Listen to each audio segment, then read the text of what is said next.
안녕하세요. 저는 결혼식 당일 하객들이 보는 앞에서 며느리 배에 붙어 있던 실리콘 패드를 낚아챈 시어머니입니다. 지금 이 순간에도 그날 생각만 하면 손이 벌벌 떨려요. 분해서가 아니라 그때 그 판단을 안 했으면 제 인생이 어떻게 됐을까 싶어서요. 아마 전 재산 다 뜯기고 길바닥에 나 앉았겠지요. 오늘은 제가 어떻게 그 사기꾼 집안을 제 삶에서 완벽하게 몰아냈는지 처음부터 끝까지 다 말씀드리려고 해요. 저희 집안 얘기를 먼저 해드려야 할 것 같아요. 저희 아버진 평생을 중소기업에서 일하셨던 분이에요. 젊어서 공장 기술자로 시작해서 나중엔 공장장까지 오르셨죠. 큰돈을 버신 건 아니지만 성실하게 일해서 대전에 조그만 상가 건물 하나 마련하셨어요. 아버지가 늘 하시던 말씀이 있었는데요. 돈은 정직하게 벌어야 한다. 남의 것 탐내지 말고 네 손으로 일군 것만 네 거다. 저는 그 말씀을 가슴에 새기고 살았답니다. 25에 같은 동네 청년이랑 결혼했고 남편이랑 둘이서 시장에서 건어물 장사를 시작했지요. 새벽 4시에 일어나서 물건 떼러 가고 밤 10시까지 가게 보고 그렇게 30년을 살았죠. 남편은 제가 52일 때 뇌출혈로 갑자기 세상을 떠났어요. 아들 민준이가 27이었을 때였죠. 장례 치르고 나서 한동안은 저 숨 쉬는 것도 힘들었어요. 근데 저한테는 아들이 있잖아요. 이 녀석 대학도 보내야 하고 취직도 시켜야 하고 울 시간이 없었지요. 그렇게 혼자서 아들 키우고 장사하고 아버지한테 물려받은 건물 관리하면서 10년을 더 살았답니다. 건물에서 월세가 한 달에 500만 원 정도 나왔는데 그 돈은 한 푼도 안 쓰고 다 모아뒀어요. 나중에 우리 민준이 사업자금 대주려고요. 저희 전 재산이 그거였어요. 건물 하나. 그리고 통장에 모아둔 돈 조금. 크진 않지만 제가 평생 뼈 빠지게 일해서 만든 거였죠. 우리 민준이 얘기를 좀 해드릴게요. 어릴 때부터 순하고 착했어요. 말썽 한 번 안 피우고 공부도 곧잘 하고 대학 졸업하고 서울에서 직장 생활하는데 연애를 통 안 하더라고요. 34이 됐는데도 여자 얘기가 없어서 하루는 제가 살짝 물어봤죠. "너 혹시 여자 안 좋아하니?" 그랬더니 우리 민준이가 웃으면서 그러더라고요. "엄마 그런 거 아니고 그냥 인연이 안 닿아서 그래. 걱정 마." 저는 속으로 '내가 장사한다고 바빠서 이 녀석 신경을 못 써줬나?' 그런 자책을 많이 했어요. 엄마가 일만 하니까 '이 녀석이 눈치를 봤나?' 그런 마음 있잖아요. 그러다 작년 가을이었어요. 10월 말쯤 단풍이 한창 예쁘게 물들던 때 가게에서 일하고 있는데 민준이한테서 전화가 왔어요. "엄마, 나 오늘 저녁에 집에 갈 건데 누구랑 같이 갈 거야. 저녁 좀 준비해 줘." 아니 글쎄 말이에요. 서른 된 먹도로 연애 한번 제대로 못하던 애가 갑자기 사람을 데려온다는 거예요. 저는 그 자리에서 가게 문 일찍 닫았어요. 집에 가서 갈비찜하고 잡채 만들고 청소하고 손이 벌벌 떨리더라고요. 설레서요. 저녁 7시쯤 현관문이 열렸어요. 민준이 뒤에서 어떤 여자가 고개를 쏙 내밀더라고요. 첫인상이요? 예뻤어요. 인형 같은 얼굴에 피부가 하얗고 목소리도 가냘프고요. "어머니, 처음 뵙겠습니다." 그러면서 허리를 깊이 숙이는데 저도 모르게 입이 찢어지게 웃어버렸죠. "어머니, 저 은지예요. 앞으로 잘 부탁드릴게요." 목소리가 어찌나 다소곳하던지요. 저는 그때 이미 '이 아이가 내 며느리가 됐으면 좋겠다.' 그렇게 생각했던 것 같아요. 저녁을 먹으면서 이런저런 얘기를 나눴어요. 은지라는 아이는 서울 출신이고 직장도 서울에 있대요. 민준이랑은 소개팅으로 만났다고 했고요. 근데 좀 이상하다 싶은 게 있었어요. 만난 지 얼마 됐냐고 물었거든요. "엄마, 우리 사귄 지 한 석 달쯤 됐어." 석 달이요. 고작 90일. 저는 속으로 '뭐야? 그렇게 급하게 데려올 일이야?' 그렇게 생각했는데 다음 말에 심장이 덜컥 내려앉았어요. "엄마, 놀라지 마. 사실 은지가 임신했어, 임신. 밥 숟가락을 떨어뜨렸어요. 진짜로요. 숟가락이 바닥에 부딪히는 소리가 아직도 귓가에 쨍하고 울려요. 뭐라고? 임신? 응, 엄마. 그래서 우리 결혼하려고 내년 봄에. 저는 은지를 쳐다봤어요. 그 아이는 고개를 푹 숙이고 있더라고요.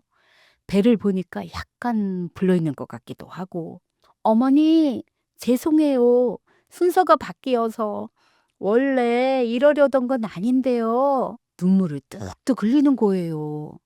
저는요, 그 눈물에 완전히 녹아버렸어요. 아, 이 아이도 얼마나 무서웠을까. 처음 보는 시어머니한테 저 아기 생겼어요 하고 말하는 게 쉬운 일이겠냐고요. 저는 그 자리에서 은지 손을 콕 잡아줬어요. 은지야, 울지 마. 괜찮다, 괜찮아. 순서가 뭐가 중요하니? 건강하게만 낳으면 되지. 안 그래? 진심이었어요. 저는 그때 정말로 진심으로 기뻤거든요. 손주라니, 내 핏줄, 민준이의 아이, 늦둥이 아들이 드디어 장가를 가고 손주까지 본다니. 남편이 살아있었으면 얼마나 좋아했을까. 그 생각밖에 안 났어요. 결혼식 날짜를 3월로 잡았어요. 임신 초기니까 배가 너무 불러오기 전에 씩 올리는 게 좋겠다 싶어서요. 저는 대전 가게 잠시 정리하고 은지 몸조리 도우려고 서울로 올라갔어요. 쉬는 집도 알아봐야 하고 아이 낳을 준비도 해야 하잖아요. 처음 일주일은요, 완벽했어요. 은지는 저한테 어머니, 어머니 하면서 잘 따랐고 저는 동네 친구들한테 우리 며느리 참 착해. 그렇게 자랑을 했답니다. 근데요, 딱 일주일이 지나니까요, 그 아이가 변하기 시작했어요. 결혼 승낙을 받았다 싶으니까 완전히 다른 사람이 되더라고요. 처음엔 사소한 거였어요. 말투가 좀 퉁명스러워진다거나 저한테 존댓말을 흐리멍텅하게 쓴다거나 저는 요즘 젊은 애들은 다 저러나 보다 하고 그냥 넘겼어요. 근데요, 승낙받고 한 열흘쯤 됐을 때였어요. 제가 아침에 일어나서 밥을 차려놨거든요. 임산부가 아침을 걸으면 안 되니까요. 근데 은지가 11시가 넘어서야 일어나더니 뭐라고 하는 줄 아세요? 어머니, 왜 저 안 깨우셨어요? 밥 다 식었잖아요. 다시 차려주세요. 제가 잠깐 멈칫했죠. 다시 차려달라고요? 저는 그래, 임산부니까 예민할 수 있지 하고 다시 밥을 차렸어요. 근데 그게 시작이었던 거예요. 며칠 뒤 은지가 저한테 빨래 바구니를 들고 왔어요. 어머니, 이거 빨아주세요. 보니까 속옷이에요. 브래지어, 팬티, 양말 전부 은지 거. 저는 어이가 없어서 물었죠. 은지야, 이거 네 속옷인데 네가 빨아야 하는 거 아니야? 그랬더니 그 아이가 하는 말이요. 어머니, 요즘 세상에 시어머니 며느리가 어디 있어요? 저 지금 어머니 손주 뱃속에 품고 있다고요. 뱃속에 손주가 할머니, 우리 엄마 힘들게 하지 마세요 하는 소리 안 들리세요? 저는 그 말에 할 말을 잃었어요. 손주를 빌미로 시어머니한테 속옷 빨래를 시키다니 이게 사람이 할 소리예요? 그때 민준이가 퇴근하고 들어왔어요. 저는 속으로 이제 됐다. 민준이가 은지한테 뭐라 하겠지 싶었죠.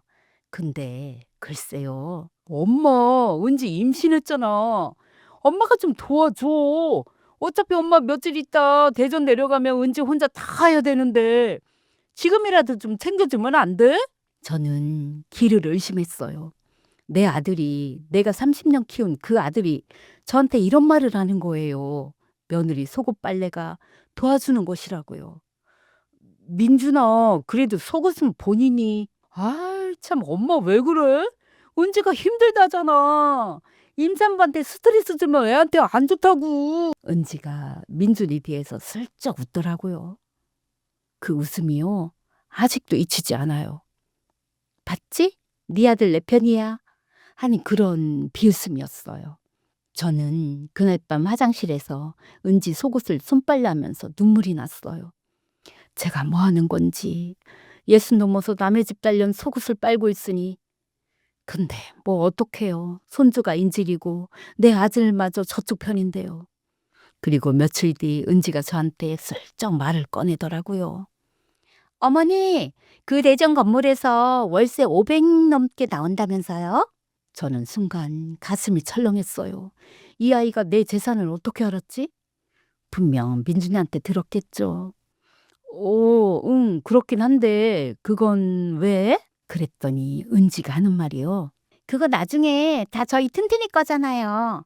어차피 돌아가시면 가져가실 것도 아닌데 미리 명의 넘겨주시는 게 상속세도 아끼고 현명한 거 아닐까요? 저는 기를 의심했어요. 도대체 지금 이 아이가 뭐라고 말을 하는 건지. 설마 손주보다 건물이 더 중요하신 건 아니죠? 어차피 돌아가시면 이라네요. 저 아직 안 죽었거든요. 제가 그 말 듣고 얼마나 참담했는지 아세요? 이 아이 눈에는 제가 뭐예요? 곧 죽을 노인네. 그냥 현금 인출기 아닌가요? 저는 그날 저녁에 민준이를 불러서 조심스럽게 말했어요. 민준아, 은지가 건물 명의를 자기 이름으로 해달라는데 엄마는 좀 그렇거든?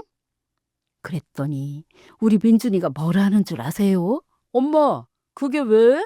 어차피 나중에 다 저희 거 되는 거 아니야? 은지 말이 맞아. 미리 정리해두면 복잡한 거 없잖아.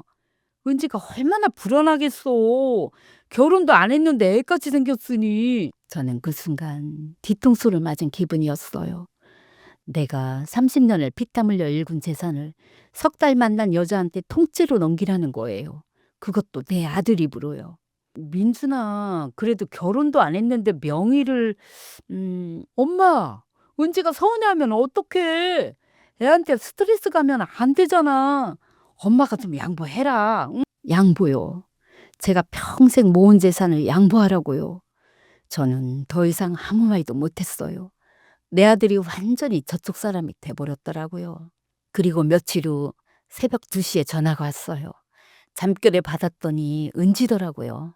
어머니, 저 지금 입덧 때문에 죽겠어요. 그래? 괜찮아? 당장 노량진 가서 갓띠네 좀 사오세요. 새벽 2시예요. 노량진 수산시장. 은지야, 지금 새벽인데 내일 아침에 사다 줄게. 임산부는 먹고 싶은 거 못 먹으면 애 눈 짝짝이 된대요. 어머니 아들 자식 귀한 줄만 아시더니 손주는 하나도 안 귀하신가 보네요. 저 서운해서 눈물 나네. 저는 결국 일어나서 옷을 입었어요. 근데 나가려는데 민준이가 깨서 물어보더라고요. 엄마, 이 시간에 어디 가? 은지가 해먹고 싶다고 해서 노량진 좀 다녀올게. 그랬더니 민준이가 뭐라 하는 줄 아세요? 엄마 고마워. 이 말이 아니었어요. 응, 엄마 빨리 갔다 와. 은지 기다리잖아. 새벽 2시에 60 넘은 엄마가 택시 타고 노량진까지 가는 게 당연한 거래요. 그 아들이라는 인간은 이불 속에서 그 말만 하고 다시 자버리더라고요. 저는 새벽에 택시 잡아서 노량진까지 갔다 왔어요. 같은 광어회랑 우럭회 사가지고 돌아왔는데 은지는 이미 자고 있더라고요. 다음날 아침 해 어땠냐고 물었더니 뭐라 했는 줄 아세요? 아, 그거요? 냉장고에 넣었다가 먹으려니까 맛이 없어서 버렸어요. 새벽에 택시비만 왕복 6만 원이었어요. 횟값은 또 따르고요. 저는 그 말 듣고 멍하니 서 있었어요. 화가 나는 건지 허탈한 건지 뭔지 모를 감정이 확 밀려오더라고요. 근데 옆에서 민준이가 그러더라고요. 엄마, 은지가 입맛이 없나 봐. 임산부가 원래 그래? 엄마 너무 뭘 하지 마. 응? 저는 그 순간 진짜 울 뻔했어요. 내 아들이 저렇게 됐구나. 완전히 저 여자한테 씌였구나. 30년을 키운 정이 석 달 만난 여자한테 지는구나 하고요. 저도 사람인지라 어느 날 은지한테 조심스럽게 말을 꺼냈어요. 은지야, 엄마가 좀 힘들어서 그러는데 빨래는 세탁기 돌려도 되지 않을까? 요즘 드럼 세탁기가 얼마나 좋은데. 그랬더니 은지가 벌떡 일어나더니 뭐라고 했는 줄 아세요? 어머니, 자꾸 옛날 방식 고집하시면 저 애 안 낳을 거예요. 뭐라고? 그냥 지우고 제 인생 살면 그만이라고요. 아쉬운 건 제가 아니라 대 끊길까봐 전전긍긍하시는 어머니 아니세요? 저는 그 자리에서 다리에 힘이 풀렸어요. 낙태라니. 이 아이가 뱃속에 아기를 가지고 저를 협박하는 거였어요. 조용히 계시면 저도 예쁜 며느리 노릇 해드릴게요. 알겠죠, 어머니? 그 말투가요. 그 눈빛이요. 제가 처음 봤던 그 다소곳하던 아이랑은 완전히 다른 사람이었어요. 차갑고 계산적이고 무서웠어요. 저는 그날 민준이한테 말했죠. 떨리는 목소리로요. 민준아, 은지가 아기 지운다고 했어. 엄마한테 협박을 하더라. 그랬더니 민준이가 한숨을 쉬면서 뭐라 했는지 아세요? 엄마, 은지가 왜 그랬겠어? 엄마가 뭔가 스트레스를 줬으니까 그렇지. 임산부한테 좀 잘 좀 해줘. 은지가 예민한 거 엄마도 잘 알잖아. 저는 아무 말도 못했어요. 내 아들이 내가 협박당했다는데 오히려 저한테 잘못이 있다고 하는 거예요. 그 순간 깨달았어요. 이 집에서 저는 완전히 혼자구나. 아들마저 적이 됐구나 하고요. 저는 그날 이후로 아무 말도 못했어요. 손주를 인질로 잡혀 있고 내 아들마저 저쪽 편이니까요. 근데요. 저도 60년 넘게 세상을 살아온 사람이에요. 아무리 손주 생각에 눈이 멀었어도 뭔가 이상하다는 건 느꼈어요. 첫 번째 이상한 점은 입덧을 한다면서 왜 매운 떡볶이랑 날 생선을 그렇게 좋아하는 걸까요?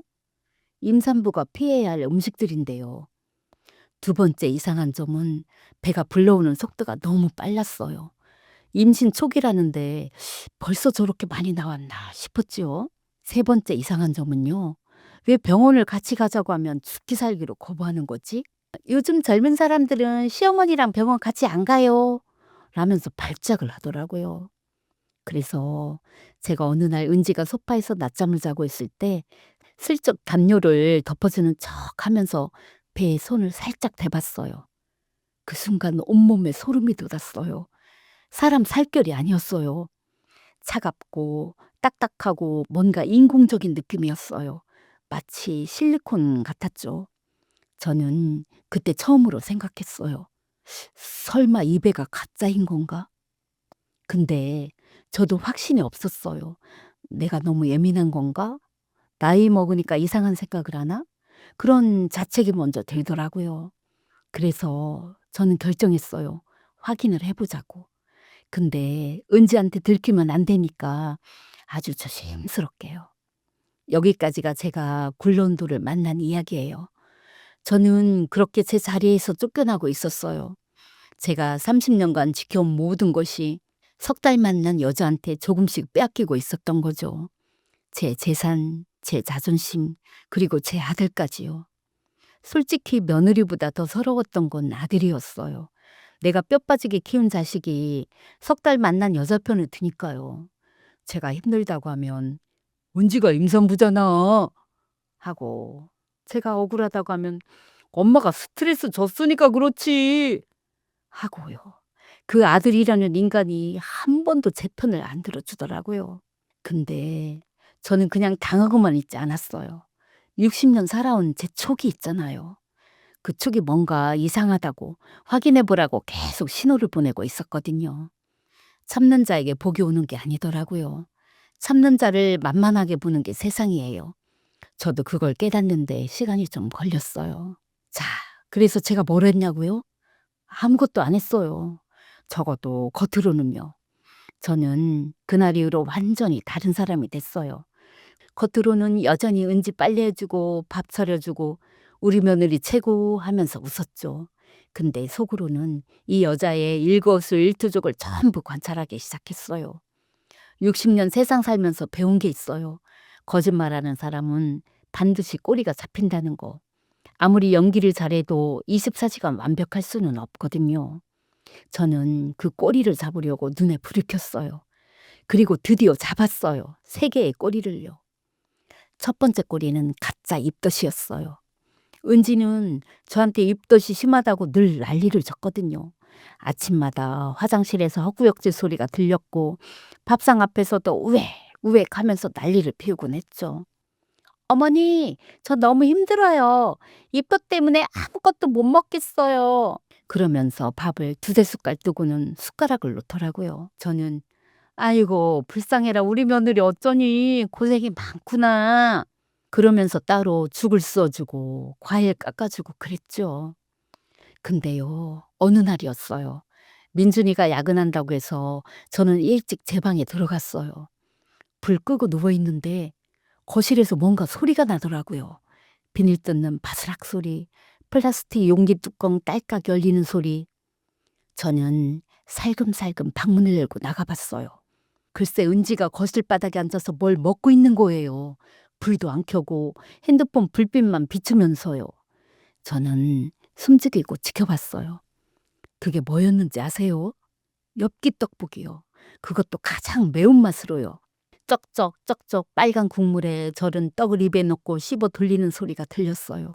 후루룩 쪽쪽 국물을 빨아들이는 소리, 손가락을 핥는 소리, 마치 며칠이 굶은 사람처럼 허겁지겁 먹어치우더라고요. 그 옆에는 편의점 삼각김밥 껍데기랑 컵라면 국물까지 있었어요. 저는 제 눈을 의심했어요.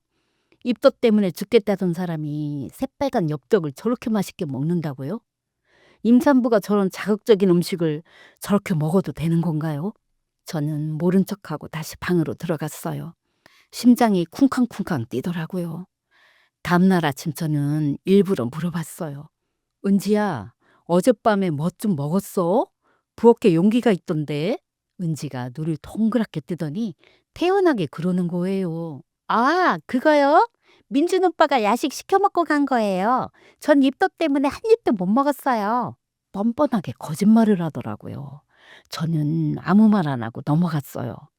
그리고 며칠 뒤 또 비슷한 일이 있었어요. 제가 장 보고 들어왔는데 은지가 부엌에서 뭔가 먹고 있더라고요. 저를 보더니 화들짝 놀라면서 뒤로 숨기는 거예요. 은지야, 뭐 먹어? 아, 아무것도 아니에요, 어머니. 근데 싱크대에 뭔가 있더라고요. 초밥이었어요. 연어 초밥, 광어 초밥, 새우 초밥, 갓 배달된 것처럼 윤기가 자르르 흐르는 것들이요. 저는 아는 척 안 하고 물었어요. 어머, 초밥이네? 근데 이거 은지가 시킨 거야? 아, 네. 어머니 갑자기 먹고 싶어서요. 근데 은지야, 임산부는 날생선 먹으면 안 되는 거 아니야? 엄마가 책에서 봤는데. 그 순간 은지 얼굴이 굳더라고요. 딱 1초. 근데 바로 웃으면서 그러는 거예요. 아, 요즘은 괜찮대요. 산부인과 선생님이 조금은 먹어도 된다고 했어요. 어머니, 너무 옛날 방식으로 생각하시면 안 돼요. 마침 그때 민준이가 퇴근해서 들어왔어요. 저는 아들한테 물어봤죠.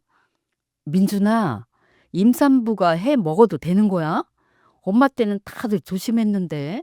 그랬더니 민준이가 한숨을 푹 쉬면서 뭐라 하는 줄 아세요? 에휴, 엄마 또 시작이야?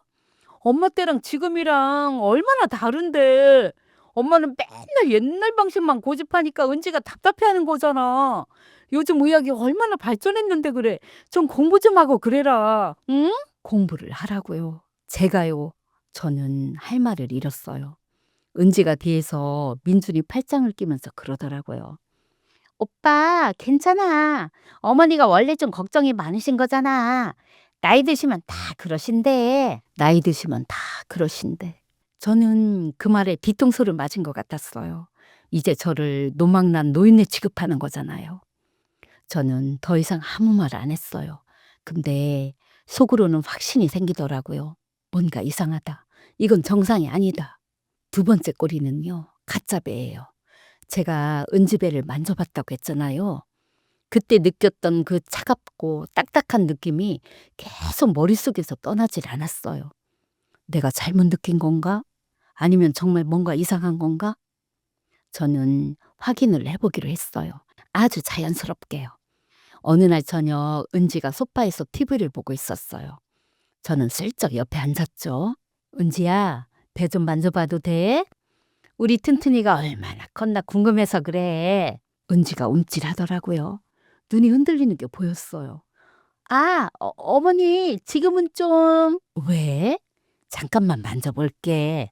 우리 손주 얼마나 컸나 좀 보자. 제가 손을 뻗었더니 은지가 벌떡 일어나더라고요. 어머니, 갑자기 만지시면 어떡해요?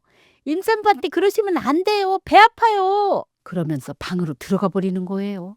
문을 쾅 닫고요. 민준이가 퇴근하고 들어와서 이 얘기 들으니까 뭐라 하는 줄 아세요? 엄마, 왜 자꾸 그래? 은지가 싫다는데 왜 자꾸 만지려고 해? 요즘은 임산부 배 함부로 만지는 거 실례야, 실례. 엄마는 진짜 경계가 없다니까. 경계가 없다고요. 시어머니가 며느리 배 만지겠다는 게 경계를 넘는 건가요? 민준아, 엄마가 손주 배 좀 만져보겠다는 게 그렇게 이상한 거니? 엄마, 그게 중요한 게 아니라 은지가 싫다잖아. 왜 자꾸 본인 기준만 생각해? 은지 기분은 생각 안 해? 엄마가 좀 요즘 예민한 것 같아. 갱년기 아직 안 끝난 거 아니야? 갱년기라고요? 저는 그 말에 눈앞이 캄캄해졌어요. 내 아들이, 내가 30년 키운 아들이 저한테 갱년기 타령을 하는 거예요. 저는 아무 말도 못하고 제 방으로 들어갔어요. 문 닫고 입을 뒤집어 쓰고 울었어요. 소리 안 나게요. 은지한테 들릴까 봐요. 근데 그래도 포기할 수 없었어야 확인해야 했으니까요. 며칠 뒤 은지가 낮잠을 자고 있을 때였어요. 저는 살금살금 다가가서 이불을 덮어주는 척 했지요. 그러면서 아주 살짝 손등으로 배를 스쳤어요. 그 순간 온몸에 전율이 흘렸어요. 이건 사람 배가 아니었어요. 진짜로요. 냉장고에서 막 꺼낸 플라스틱 물통 있잖아요. 그걸 만졌을 때 느껴지는 그 서늘하고 미끈한 느낌이요. 딱 그거였어요.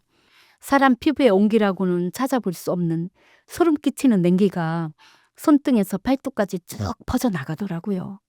그리고 너무 딱딱했어요. 임산부 배는 탄력이 있어야 하잖아요. 근데 이건 마치 속에 딱딱한 뭔가가 들어있는 것 같았어요. 플라스틱? 실리콘? 그런 느낌이요. 저는 손을 걷어들이면서 확신했어요. 이건 가짜다. 이 배는 진짜가 아니다. 근데 확신만으로는 안 되잖아요. 증거가 필요했어요. 그리고 세 번째 꼬리는요. 같이 절대로 산부인과를 안 가는 거였죠. 저는 결정적인 증거를 잡기로 했어요. 은지는 항상 강남 땡땡 산부인과에 다닌다고 했어요. 일주일에 한 번씩 정기검진 간다면서 나갔다 오곤 했거든요. 저는 한 번도 같이 간 적이 없었어요. 같이 가자고 할 때마다 은지가 발작을 했거든요. 어머니, 요즘 젊은 사람들은 시어머니랑 산부인과 같이 안 가요. 그거 아시죠? 저 혼자 가는 게 편해요. 어머니 계시면 선생님한테 질문도 맘 놓고 못 하잖아요. 어머니 오시면 제가 스트레스 받아요. 애한테 안 좋다고요. 매번 이런 식이었어요. 민준이도 은지 편을 들면서 이러더라고요. 엄마, 요즘 시대가 어느 시대인데 시어머니가 산부인과를 같이 가? 그건 좀 오버 아니야? 은지가 부끄러워하잖아. 엄마는 왜 자꾸 옛날 사람처럼 굴어? 옛날 사람이라고요. 저는 그냥 손주가 걱정되는 할머니일 뿐인데 저를 구시대적인 사람으로 보는 거예요. 저는 포기하는 척했어요. 그래? 알았어. 안 갈게. 그랬죠. 근데 속으로는 다른 생각을 하고 있었죠. 어느 날 은지가 검진 간다고 나간 사이에 저는 은지 방을 슬쩍 뒤졌어요. 양심에 찔렸죠. 남의 방을 뒤지다니. 근데 어쩌겠어요. 제 전 재산과 제 아들의 인생에 걸릴 문제인데요. 서랍장을 열어보니까 산모 수첩이 있더라고요. 분홍색 표지에 엄마가 된다는 것 이렇게 적힌 수첩이에요. 저는 떨리는 손으로 펼쳐봤어요. 병원 이름이 적혀 있었어요. 강남 땡땡 산부인과. 검진 날짜도 있고 주소도 적혀 있고 얼핏 보면 완벽해 보였어요. 근데 저는 뭔가 이상한 걸 느꼈어요. 글씨가 너무 깔끔했어요. 보통 병원에서 적어주는 글씨는 특유의 휘갈겨 쓴 글씨잖아요. 근데 이건 마치 누가 일부러 정성 들여 쓴 것 같았어요. 볼펜도 한 종류가 아니라 여러 개를 섞어 쓴 것 같고요. 저는 그 병원 이름을 외워뒀어요. 강남 땡땡 산부인과. 며칠 뒤 저는 민준이한테 거짓말을 했어요. 민준아, 엄마 친구가 서울 와서 만나기로 했어. 오늘 하루 외출 좀 할게. 민준이는 별 의심 없이 응, 다녀와. 그러다 저는 버스를 타고 강남으로 갔어요. 지하철 타고 또 걷고 60셈 먹은 제가 서울 강남을 헤맸어요. 핸드폰 지도 보면서 찾아다녔죠. 드디어 찾았어요. 강남 땡땡 산부인과. 큰 빌딩 3층에 있더라고요. 저는 심호흡을 하고 들어갔어요. 접수대에 앉아있는 간호사한테 말했죠. 저도 30년 장사한 사람이에요. 어떻게 말해야 자연스러운지 알거든요. 저기요, 제가 우리 며느리 병원비를 선결제 주려고 왔는데요. 요즘 젊은 것들이 돈이 없어서, 며느리 이름이 김은지예요. 생년월일은 간호사가 컴퓨터를 뒤적거리더니 고개를 갸웃하는 거예요. 김은지요? 생년월일이 어떻게 되세요? 저는 은지 생년월일을 말했어요. 민준이한테 들어서 알고 있었거든요. 간호사가 다시 컴퓨터를 보더니 이러는 거예요. 어머님, 죄송한데요. 그 이름으로 등록된 환자분이 안 계시는데요? 저는 심장이 멎는 줄 알았어요. 네? 없다고요? 분명히 여기 다닌다고 했는데. 혹시 다른 병원이랑 헷갈리신 거 아니에요? 저희 병원에는 그 이름으로 진료 기록이 전혀 없어요. 최근 1년간 기록을 다 뒤져봤는데도 없습니다. 없어요. 저는 다리에 힘이 풀려서 그 자리에 주저앉을 뻔했어요. 정말 없는 거예요? 한 번도 온 적이 없어요? 네, 어머니, 확실해요. 저희 병원에 김은지라는 환자분은 등록된 적이 없습니다. 저는 멍하니 병원을 나왔어요. 다리가 후들후들 떨렸어요.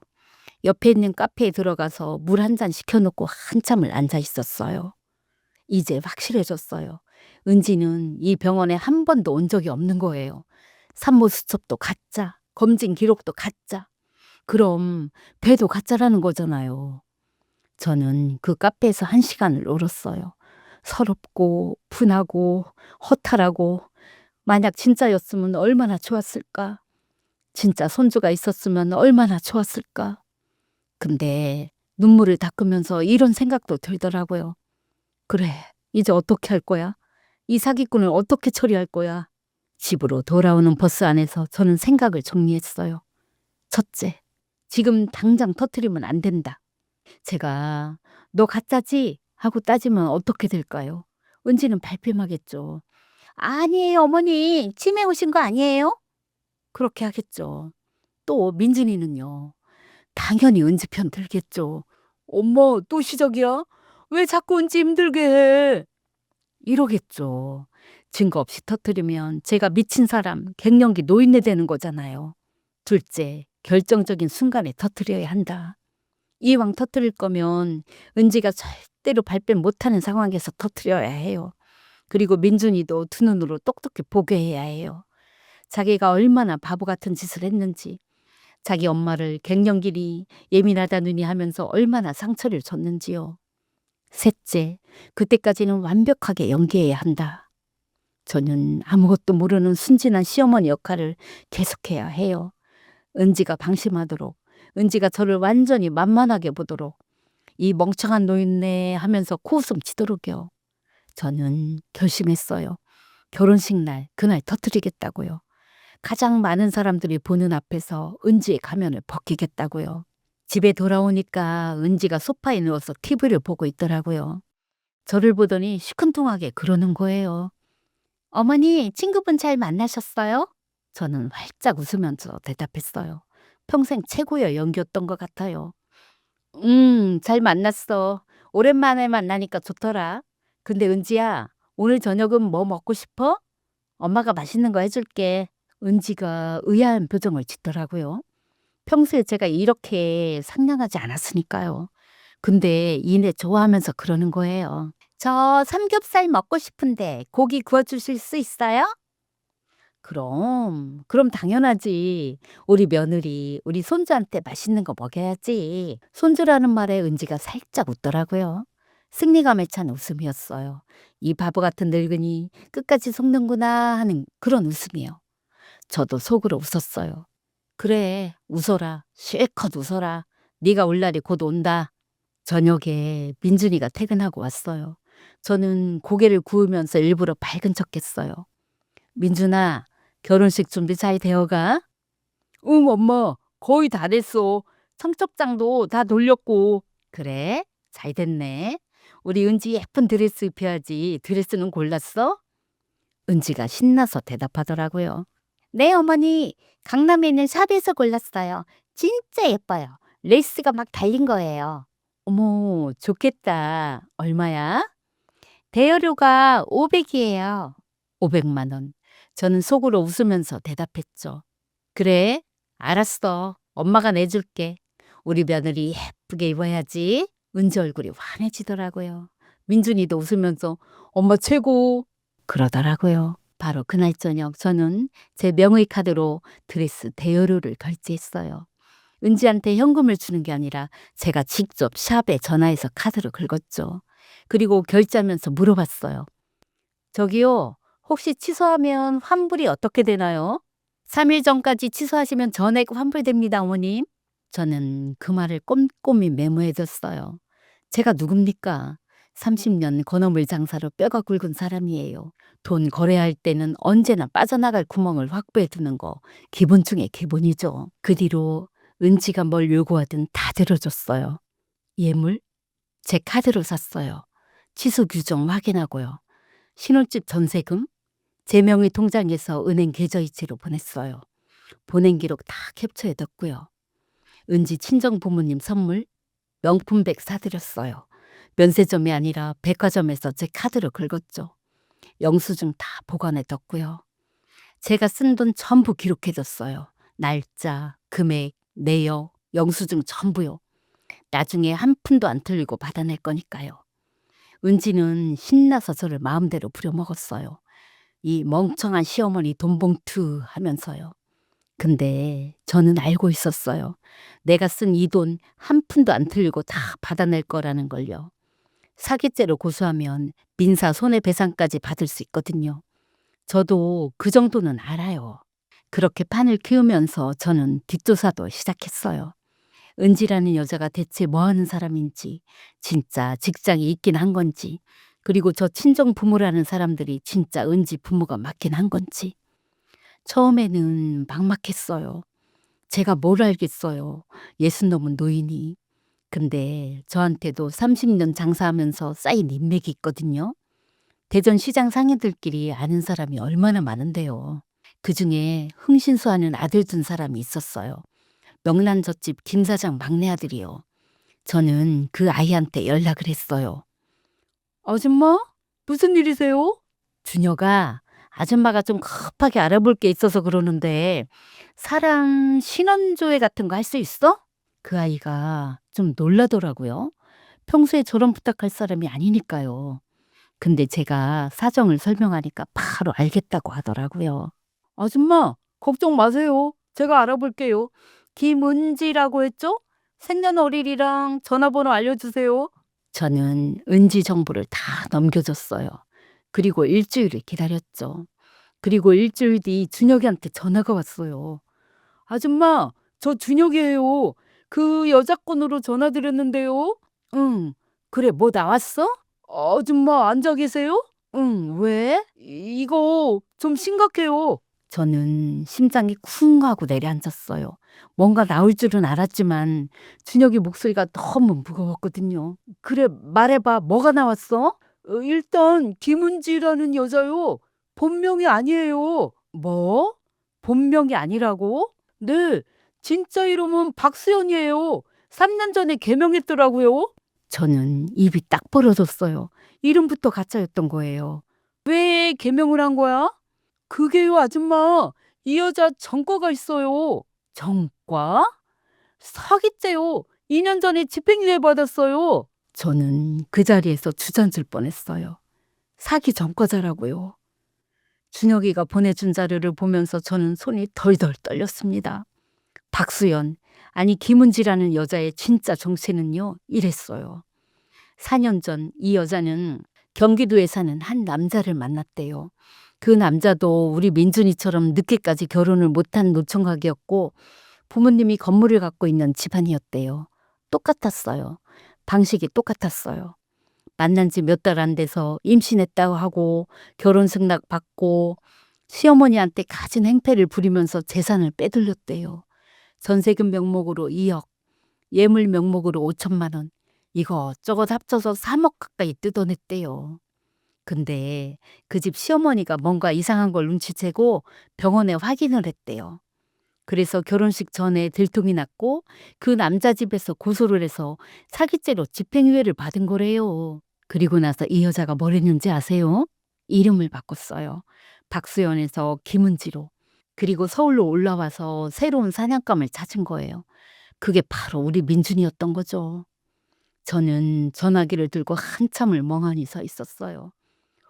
아줌마, 더 있어요. 더 있어? 뭐가 더 있어? 그 친정 부부라는 사람들 있잖아요. 아줌마 집에 인사 왔던 그 사람들이요. 응, 그 사람들이 왜? 진짜 부모가 아니에요. 저는 귀를 의심했어요. 뭐라고? 진짜 부모가 아니라고? 네, 김은지, 아니 박수연의 진짜 부모는 전라도에 살고 있어요. 근데 그 여자가 부모랑 연을 끊은 지 한 10년 넘었대요. 아줌마 집에 온 그 부부는 그냥 고용된 사람들이에요. 돈 받고 부모 역할을 해주는 거죠. 저는 눈앞이 캄캄해졌어요. 부모까지 같더라고요. 그럼 그날 우리 집에 와서 사돈 잘 부탁합니다 하면서 고개 숙이던 그 사람들이 전부 연기였다는 거잖아요. 준혁아, 그 사람들 어떻게 알아낸 거야? 그 남자분이요. 다른 데서도 비슷한 일 했더라고요. 결혼 사기꾼들이 쓰는 전문 업체가 있어요. 돈 주면 부모 역할, 친척 역할 해주는 사람들이요. 그 바닥에서 좀 알려진 사람들이에요. 저는 소름이 끼쳤어요. 이건 그냥 사기가 아니잖아요. 완전히 조직적으로 움직이는 범죄 집단이었던 거예요. 아줌마 어떻게 했을 거예요? 준혁이가 조심스럽게 물었어요. 경찰에 신고하실 거예요? 제가 자료 다 정리해서 드릴 수 있어요. 저는 잠깐 생각했어요. 경찰에 신고하면 어떻게 될까? 은지가, 아니 박수연이 잡혀가겠죠. 근데 그러면 민준이는? 그 바보 같은 내 아들은? 아직도 저 여자가 진짜 임신한 줄 알고 있어요. 저 여자가 잡혀가면 엄마가 내 여자 신고해서 감옥 보냈다 하고 저를 원망하겠죠. 그건 싫었어요. 민준이가 직접 봐야 해요. 자기 눈으로 똑똑히 봐야 해요. 자기가 얼마나 멍청했는지, 자기 엄마한테 얼마나 못되게 굴었는지요. 근데요, 그러면서도 마음 한구석이 아프더라고요.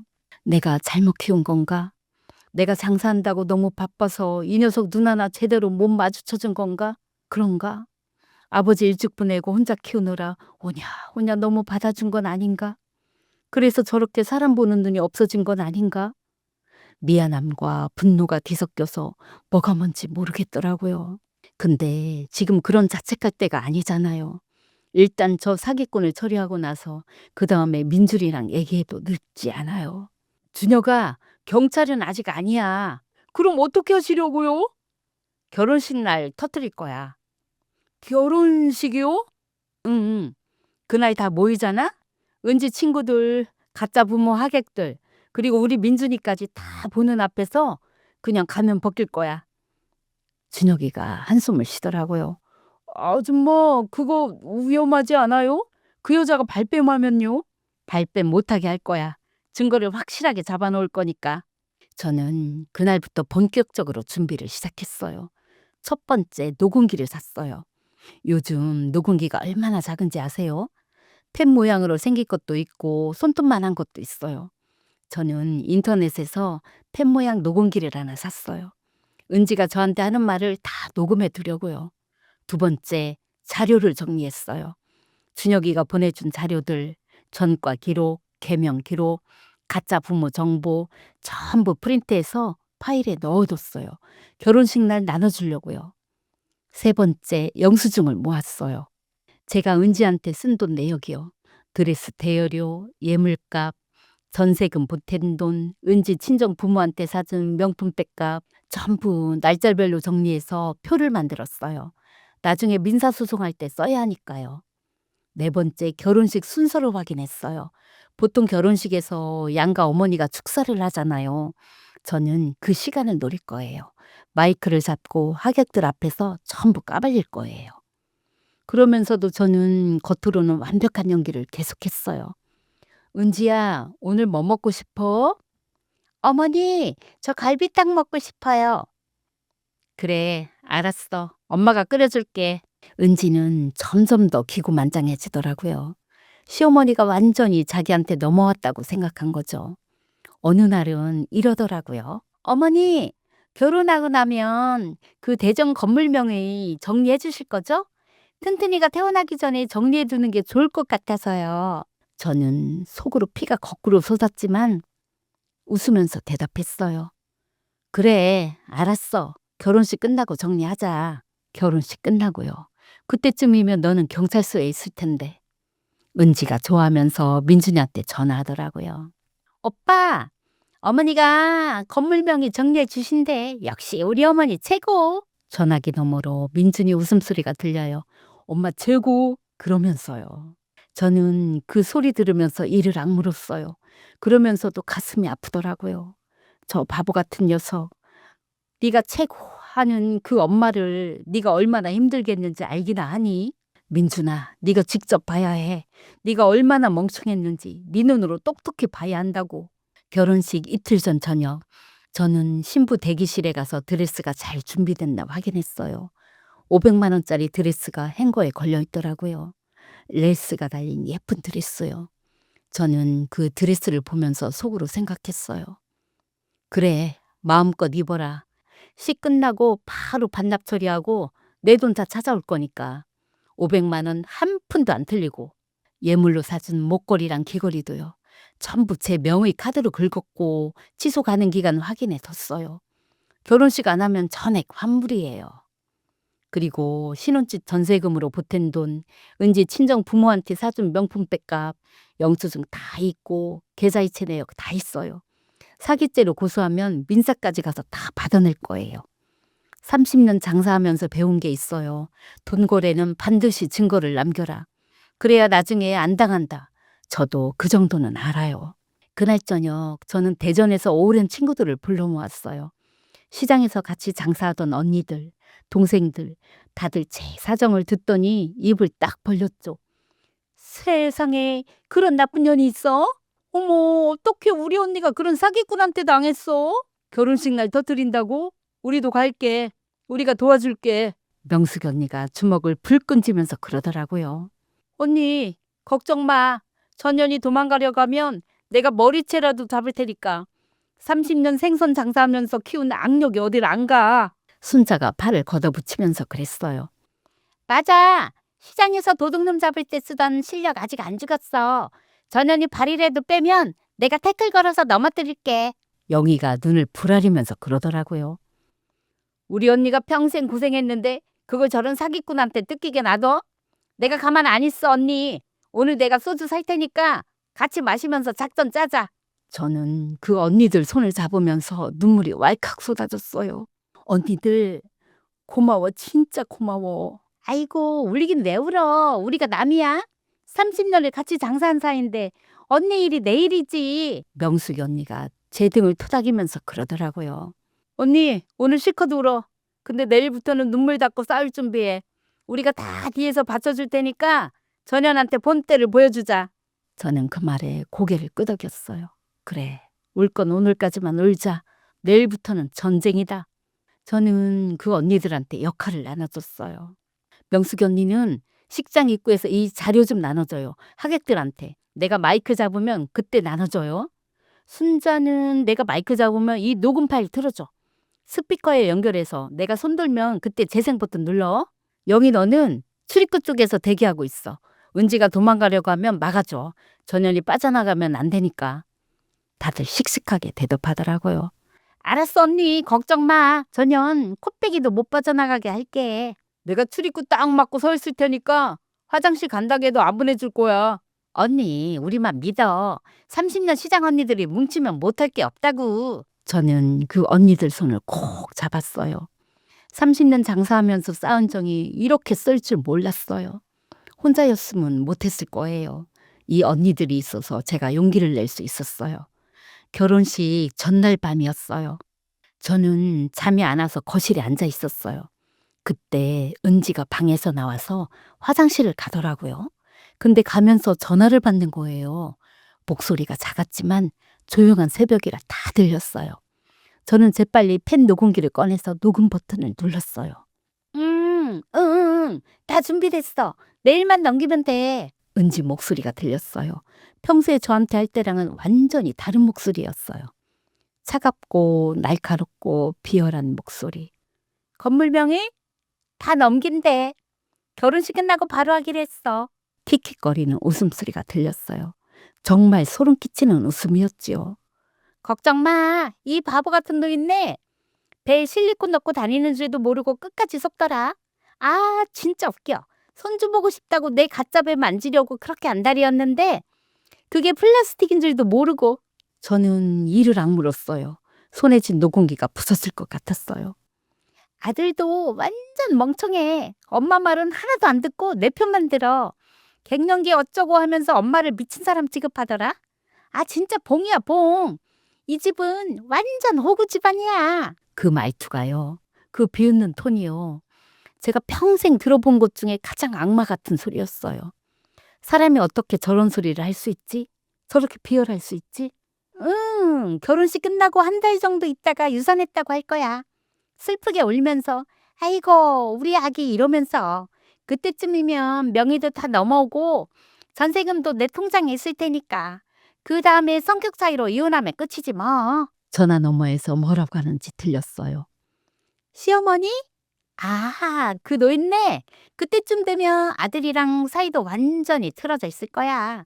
내가 이간질 제대로 해놨거든. 그 멍청한 아들, 엄마보다 나를 더 믿어. 나중에 엄마가 뭐라 해도 안 믿을걸? 키키키. 또 그 비열한 웃음소리. 그래서 다음 타깃은 어디야? 아, 부산? 거기도 건물 가진 집 아들이래? 좋네, 좋다. 이번 건 끝나면 바로 연락해. 저는 그 통화를 끝까지 다 녹음했어요. 손이 떨렸어요. 분해서요. 그리고 드디어 결정적인 증거를 잡았다는 안도감 때문이기도 했어요. 이 바보 같은 노인네라고요? 완전 봉이라고요? 호구 집안이라고요? 그래, 내일 보자. 누가 바보인지, 누가 봉인지 내일 똑똑히 보여줄게. 드디어 결혼식 당일 아침이 밝았어요. 저는 새벽같이 일어나서 준비를 했어요. 한복을 입고 머리를 하고 거울을 보면서 제 얼굴을 봤어요.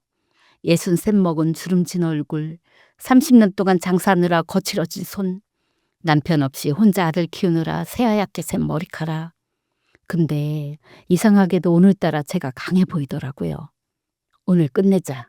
저는 거울 속 제 얼굴을 보면서 다짐했어요. 가방 안에는 녹음기, 자료 파일, 그리고 모아둔 영수증 사본이 들어있었어요. 무기는 다 준비됐어요.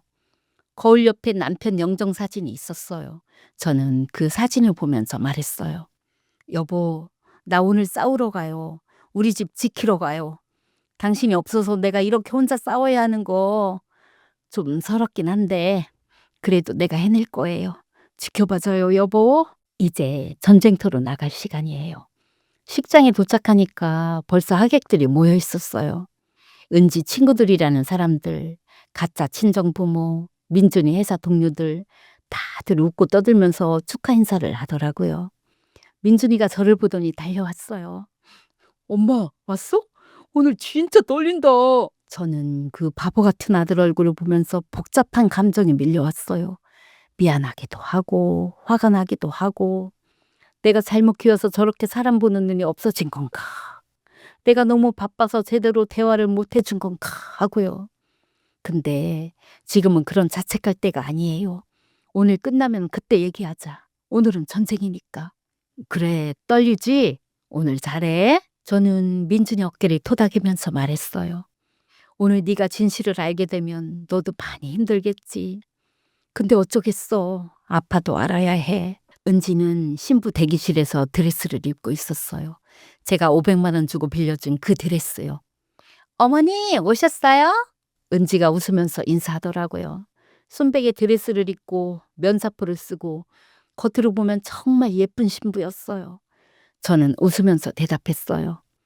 응, 왔어. 우리 며느리 진짜 예쁘다. 드레스가 잘 어울리네. 속으로는 생각했죠. 그래, 그 드레스 마음껏 입어라. 오늘이 네가 그 드레스 입는 처음이자 마지막 날이니까. 시 끝나고 바로 반납하고 500만 원 환불 받을 거니까 은지가 좋아하면서 빙글빙글 돌더라고요. 그 볼록한 배가 드레스 아래로 보였어요. 가짜 배가요. 어머니, 저 떨려요. 오늘 잘할 수 있겠죠? 저는 은지 손을 잡아줬어요.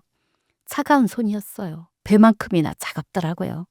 그럼 잘할 수 있지. 오늘 네 인생에서 가장 기억에 남는 날이 될 거다. 진심이었어요. 정말로 기억에 남는 날이 될 거니까요. 평생 잊지 못할 날이요. 저는 대기실을 나와서 시장 언니들을 만났어요. 다들 약속한 자리에서 대기하고 있더라고요. 명숙이 언니가 속삭였어요. 언니, 자료 다 준비했어. 하객들 의자 밑에 넣어뒀어. 언니가 신호하면 다들 꺼내보라고 할게. 순자가 말했어요.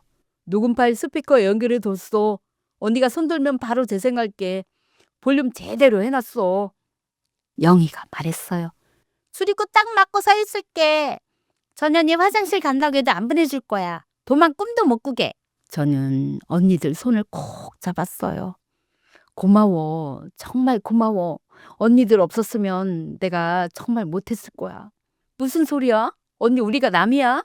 30년 정인데 언니 일이 내일이야. 명숙이 언니가 제 어깨를 두드리면서 그러더라고요. 언니, 오늘 시원하게 끝내자. 전현한테 본때를 보여주자. 우리 시장 언니들이 얼마나 무서운지. 저는 심호흡을 하고 식장 안으로 들어갔어요. 곧 결혼식이 시작될 거예요.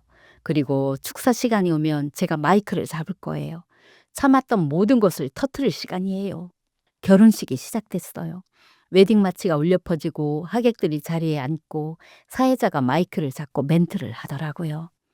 오늘 두 사람의 아름다운 결합을 축하하기 위해 이 자리에 모여주신 하객 여러분, 진심으로 감사드립니다. 저는 신랑 측 맨 앞줄에 앉아 있었어요. 심장이 쿵쾅쿵쾅 뛰더라고요. 손에 땀이 나고 다리가 후두두들 떨렸어요. 진정해, 진정해. 아직 때가 아니야. 저는 속으로 되뇌면서 숨을 골랐어요. 신랑 입장이 시작됐어요. 민준이가 턱시도를 입고 버진 로드를 걸어 들어오더라고요. 긴장한 얼굴이었어요. 저를 보더니 살짝 웃으면서 고개를 끄덕였어요. 저는 그 모습을 보면서 가슴이 찢어지는 것 같았어요. 저 바보 같은 녀석, 지금 자기가 얼마나 큰 사기를 당하고 있는지도 모르고 행복한 얼굴을 하고 있어. 조금 있으면 네 세상이 무너질 텐데, 네가 그토록 믿었던 여자가 사기꾼이라는 걸 알게 될 텐데. 미안하다, 민준아. 엄마가 너 힘들게 해서 미안해. 근데 이건 알아야 해. 아파도 알아야 해. 그 다음 신부 입장이었어요. 웨딩 마치가 바뀌고 모든 하객들이 뒤를 돌아봤어요. 은지가 들어왔어요. 아니, 박수연이요. 하얀 드레스를 입고 면사포를 쓰고 부케를 들고 가짜 아버지의 팔짱을 끼고 천천히 걸어오더라고요.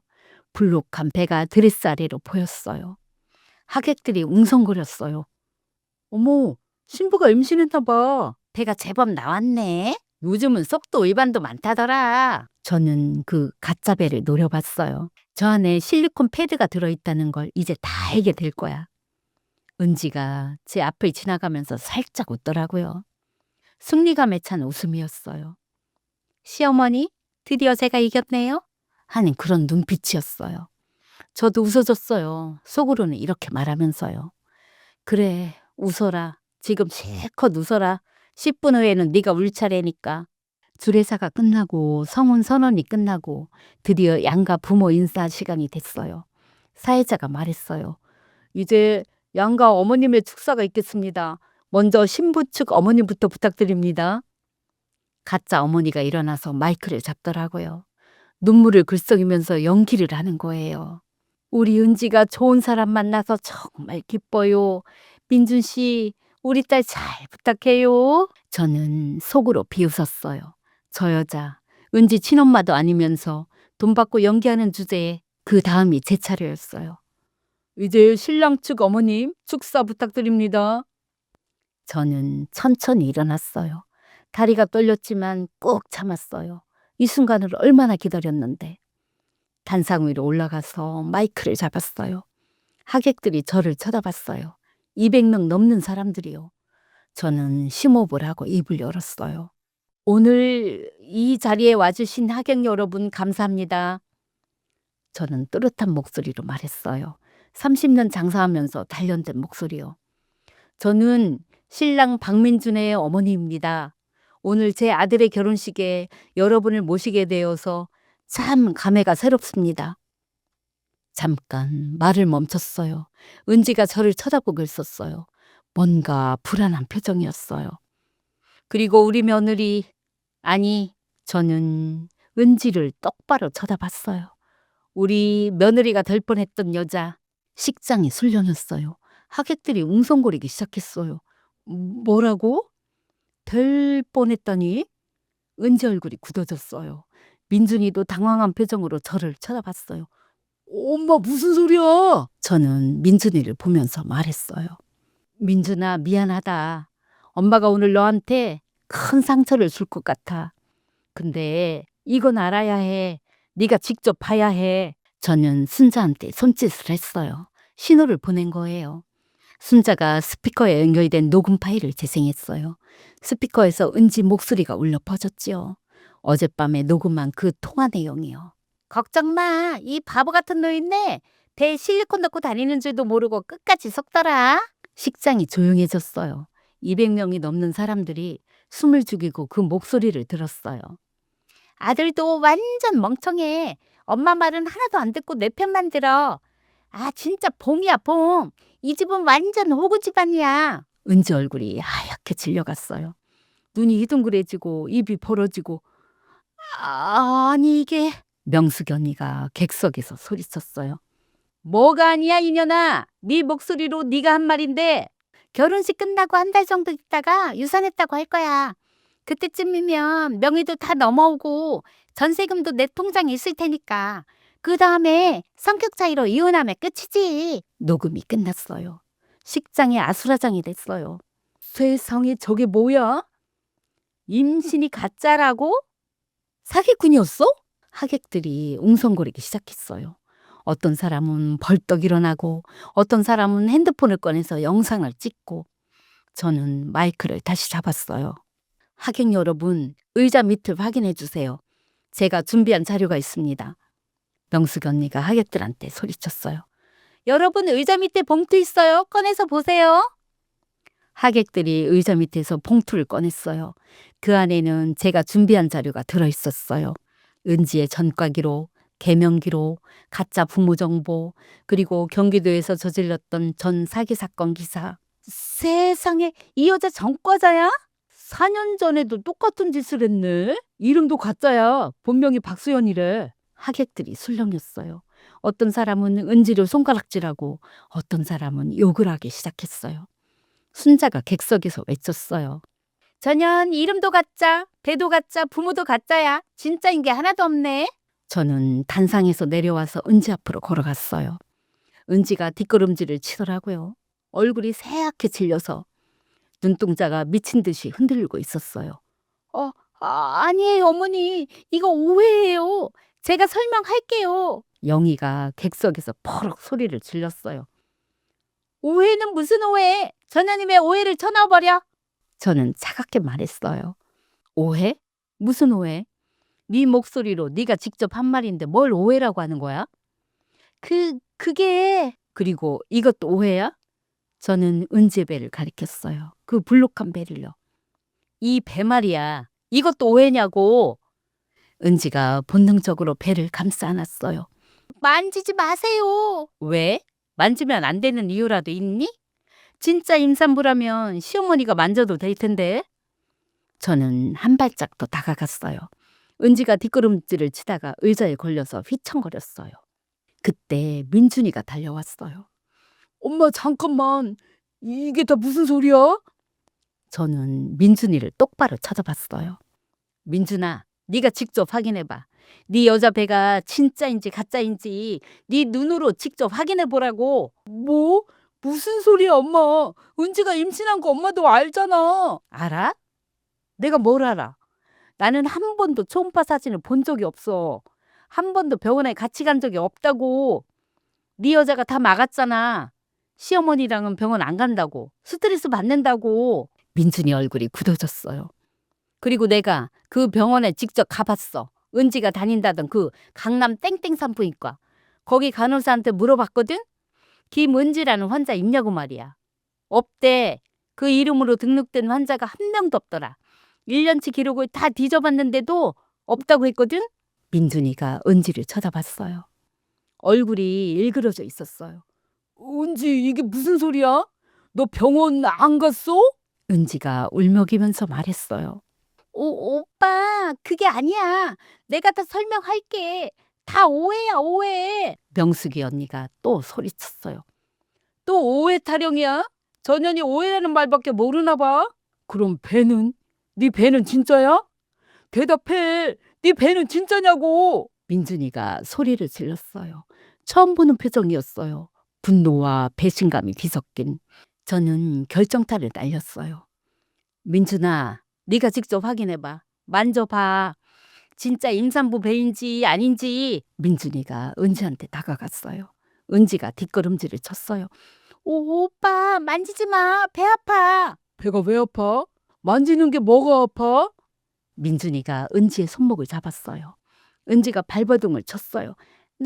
놓으라고. 민준이가 은지의 배에 손을 댔어요. 그 순간 민준이 얼굴이 굳어졌어요. 이게 뭐야? 민준이가 중얼거렸어요. 손이 덜덜 떨리고 있었어요. 이게 뭐냐고. 왜 이렇게 딱딱해? 왜 이렇게 차가워? 민준이가 은지의 드레스를 잡아당겼어요. 은지가 비명을 질렀어요. 오빠, 안 돼. 하지 마. 드레스 안에서 뭔가가 빠져나왔어요. 철퍼덕. 쿵 하고 떨어지는 소리가 아니었어요. 살색 실리콘 덩어리가 버진 로드 위에 들러붙는 그 징그러운 소리가 식장 전체에 울렸어요. 마치 날생선을 바닥에 내동댕이 진 것처럼 축축하고 끈적한 그 소리요. 임산부 배 모양으로 만들어진 가짜 배였어요. 살색 실리콘 패드가 버진 로드 위에 흉측하게 뒹굴고 있었지요. 식장 안의 공기가 얼어붙었어요. 200명이 넘는 사람들이 숨도 못 쉬고 그 광경을 쳐다봤어요. 세상에. 진짜 가짜였어. 저게 실리콘 배야? 하객들이 경악했어요. 어떤 사람은 비명을 지르고 어떤 사람은 욕을 하고 순자가 소리쳤어요. 저것 봐. 저기 전현이 달고 다니던 배야. 플라스틱 배. 민준이가 그 실리콘 패드를 집어들었어요. 손이 덜덜 떨리고 있었어요. 실리콘에서 흘러내린 젤 같은 게 민준이 손에 묻었어요. 이게 네 배였어? 내가 만졌던 게 이거였냐고. 은지가 바닥에 주저앉았어요. 드레스가 구겨지고 면사포가 벗겨지고 아까까지 예쁜 신부였던 여자가 초라한 사기꾼이 돼버린 거예요. 오빠, 미안해. 나는. 미안하다고? 미안하다고? 민준이가 소리를 질렀어요. 너 대체 뭐야? 넌 뭐냐고. 내가 사랑했던 여자가 사기꾼이었어? 민준이가 실리콘 패드를 바닥에 내동댕이 쳤어요. 퍽 하는 소리가 식장에 울렸어요. 네가 내 아이를 가졌다고 했을 때 내가 얼마나 기뻤는지 알아? 밤새 잠도 못 자고 아기 이름을 생각했다고. 정말 좋은 아빠가 되려고 육아 책도 샀는데 민준이 눈에서 눈물이 흘렀어요. 그때 내가 흘린 눈물이 아깝다. 네가 임신했다고 했을 때 감격해서 흘린 그 눈물이 지금 생각하면 토가 나와. 민준이가 은지를 내려다봤어요. 차갑고 단호한 눈빛이었어요. 꼴도 보기 싫어. 당장 내 앞에서 꺼져. 다시는 내 눈앞에 나타나지 마. 그때 가짜 부모가 슬금슬금 도망가려고 하더라고요. 영희가 출입구를 막아섰어요. 어디 가려고? 당신들도 한패잖아. 가짜 아버지가 당황하면서 말했어요. 아니 우린 그냥. 명숙이 언니가 달려가면서 소리쳤어요. 그냥 뭐? 돈 받고 부모 양산 거 다 알아. 당신들 이름이랑 전화번호 다 알아냈어. 도망가면 공범으로 고소야. 고소. 가짜 부모가 얼굴이 새파랗게 질려서 그 자리에 얼어붙었어요.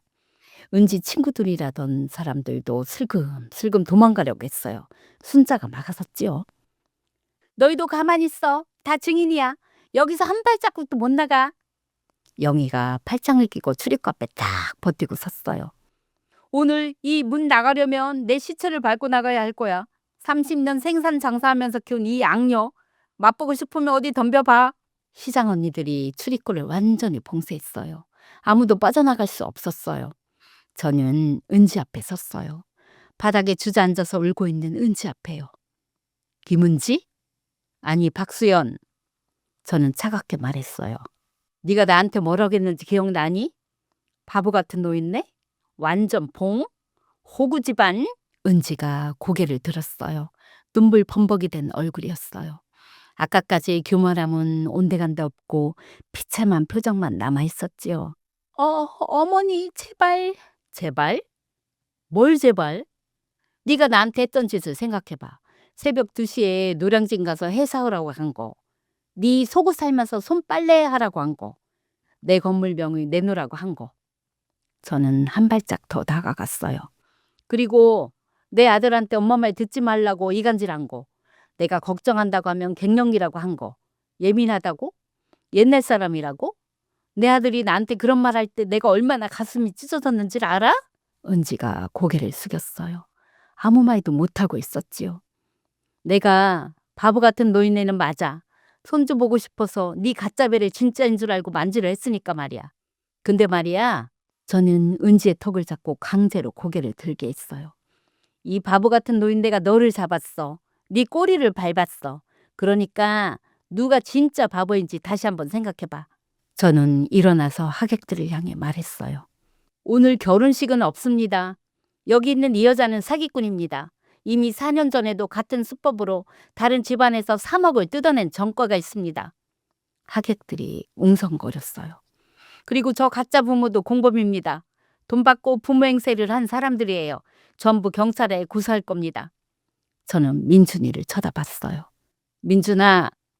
민준이가 멍하니 저를 쳐다봤어요. 눈이 빨갛게 충혈돼 있었어요.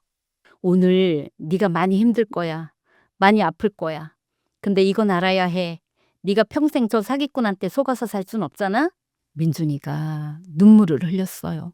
어른이 되고 나서 처음 보는 아들의 눈물이었어요. 엄마 미안해. 내가 잘못했어. 내가 엄마 말을 안 들었어. 그래, 네가 잘못했어. 많이 잘못했어. 저도 눈물이 나왔어요. 근데 엄마도 잘못했어.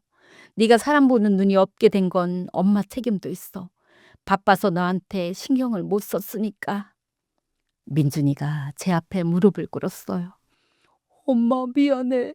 정말 미안해. 내가 엄마한테 갱년기라고 했어. 예민하다고 했어. 옛날 사람이라고 했어. 내가 미쳤었어. 일어나, 민준아. 여기서 이러지 마. 아니, 난 여기서 엄마한테 사과해야 해.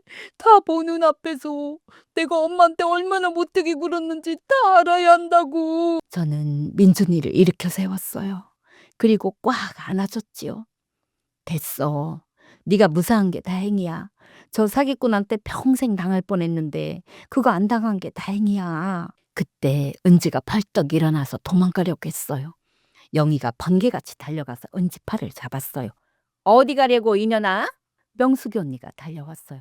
도망갈 생각 마. 네가 뜯어간 돈 한 푼도 안 틀리고 다 토해내야 해. 순자가 은지 앞을 딱 막아서면서 말했어요.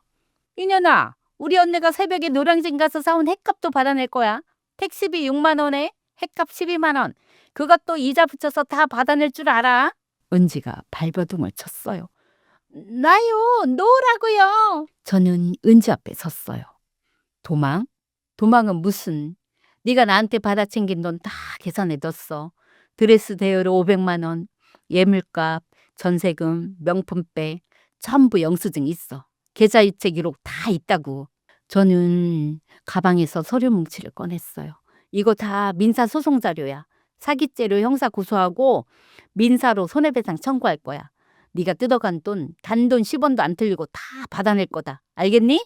은지 얼굴이 새파랗게 질렸어요. 그리고 너 전과 있잖아. 집행유예 중에 또 사기치면 어떻게 되는지 알지? 이번엔 진짜 감옥행이다. 은지가 바닥에 털썩 주저앉았어요. 안 돼, 제발. 제발? 네가 나한테 한 짓 생각하면 제발이고 뭐가 없어. 콩밥 먹으면서 천천히 반성해. 잠시 후 경찰이 도착했어요. 누군가가 신고를 한 거예요. 은지와 가짜 부모가 경찰에 연행됐어요. 은지가 끌려가면서 뒤를 돌아봤어요. 눈물 범벅이 된 얼굴로 저를 쳐다봤어요. 저는 그 눈을 똑바로 마주봤어요. 불쌍하다는 생각은 들지 않았어요. 저 여자가 나한테 한 짓을 생각하면 동정 같은 건 눈꼽만큼도 없었어요. 잘 가라. 다음 생엔 사기치지 말고 살아. 저는 그렇게 중얼거렸어요. 결혼식장은 아수라장이 됐지만 제 마음은 이상하게 평온했어요. 끝났어요. 드디어 끝났어요. 그날 이후로 한 달이 지났어요. 박수연은 구속됐어요. 집행유예 기간 중에 또 사기를 쳤으니 이번엔 봐줄 수가 없었대요. 검찰에서 징역 3년을 구형했고 재판 결과를 기다리고 있어요. 가짜 부모도 공범으로 기소됐어요. 알고 보니까 그 사람들 다른 결혼 사기 사건에도 여러 번 가담한 전력이 있더라고요. 이번에 제대로 걸린 거죠. 저는 약속대로 민사소송도 걸었어요. 제가 은지한테 쓴 돈 전부 청구했어요. 드레스 대여료, 예물값, 전세금, 명품 백값, 영수증이랑 계좌이체 기록이 다 있으니까. 변호사가 승소는 확실하다고 하더라고요. 드레스는요, 결혼식 당일에 바로 취소했어요. 3일 전 취소면 전액 환불이었거든요.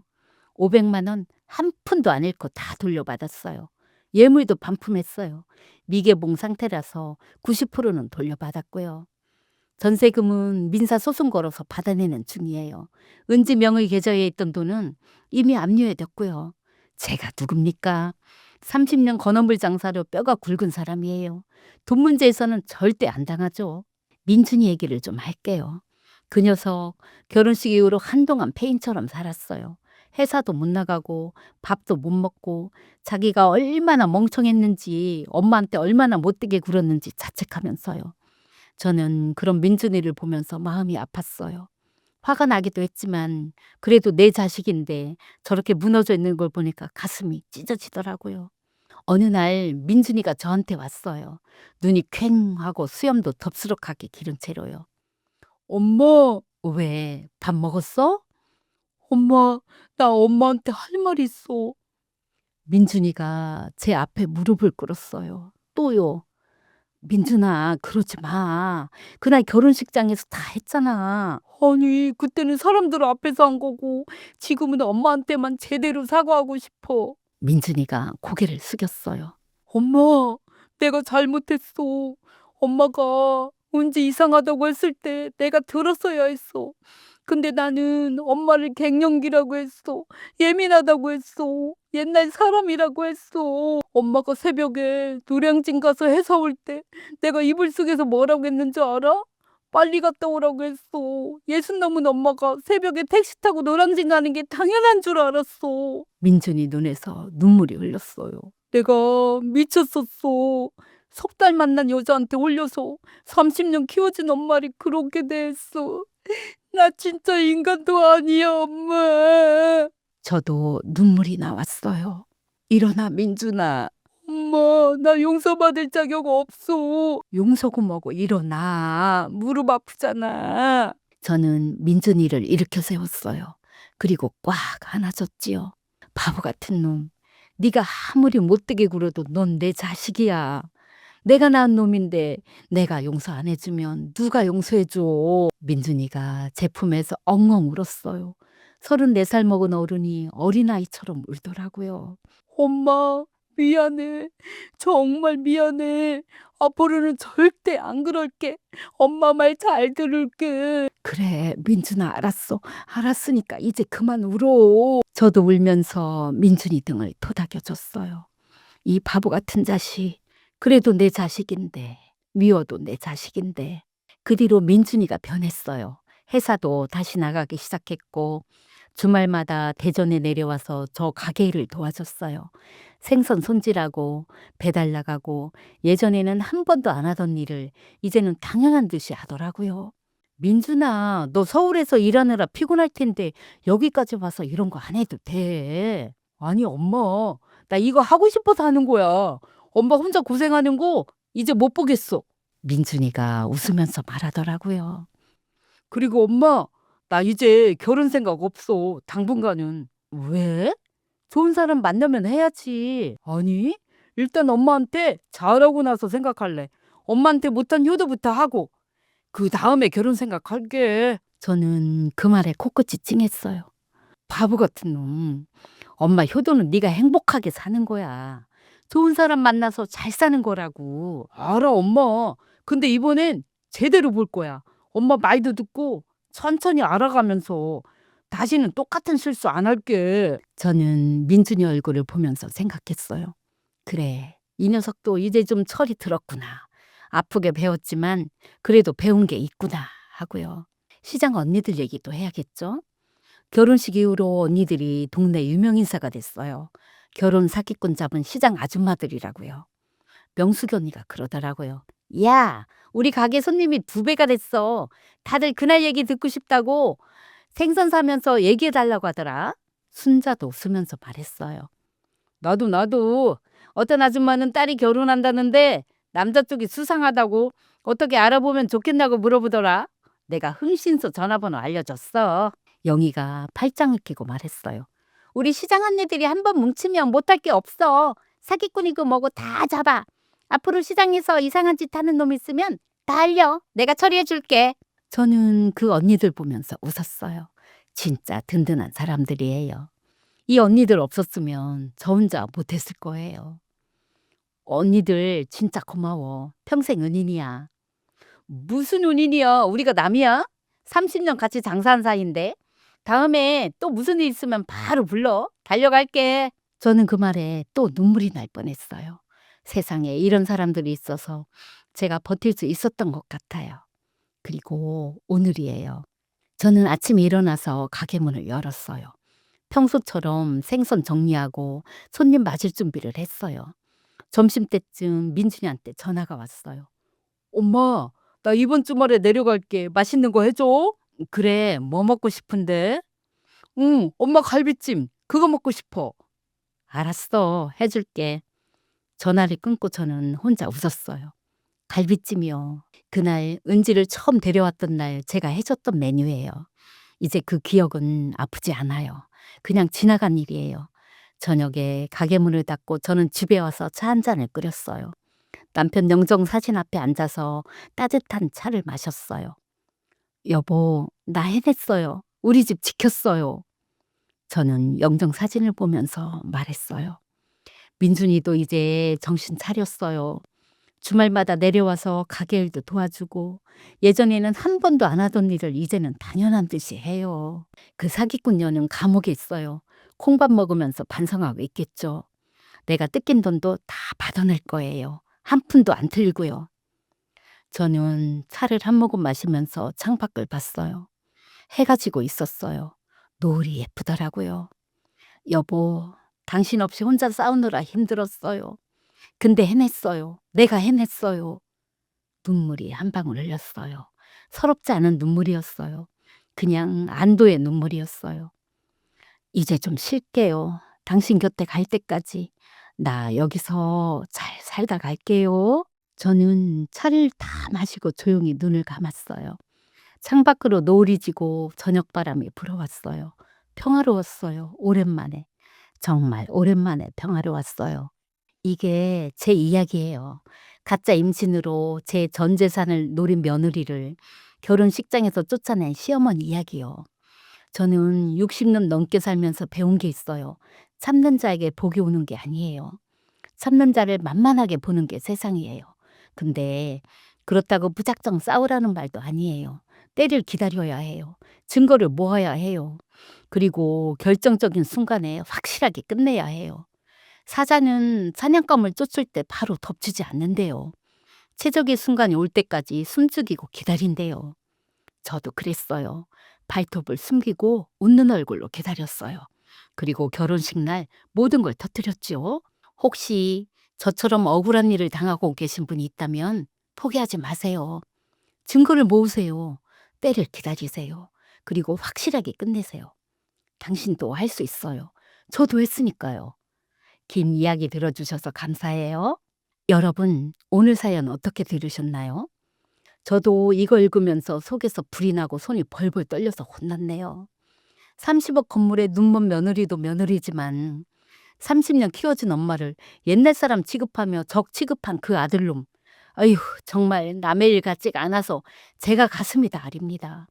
근데 우리 인생 선배님들, 그리고 제 동생 같은 청취자 여러분, 오늘 사연 속 어머니가 마지막에 하신 말씀 기억하시나요?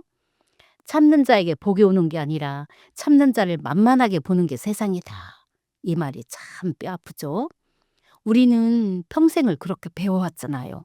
내가 조금 더 참고 내가 조금 더 희생하면 집안이 편안해질 거라고요. 근데 그 결과가 어땠나요? 돌아오는 건 무시와 당연하다는 듯한 태도뿐일 때가 많았잖아요. 이제는 우리도 발톱을 좀 세워야 합니다.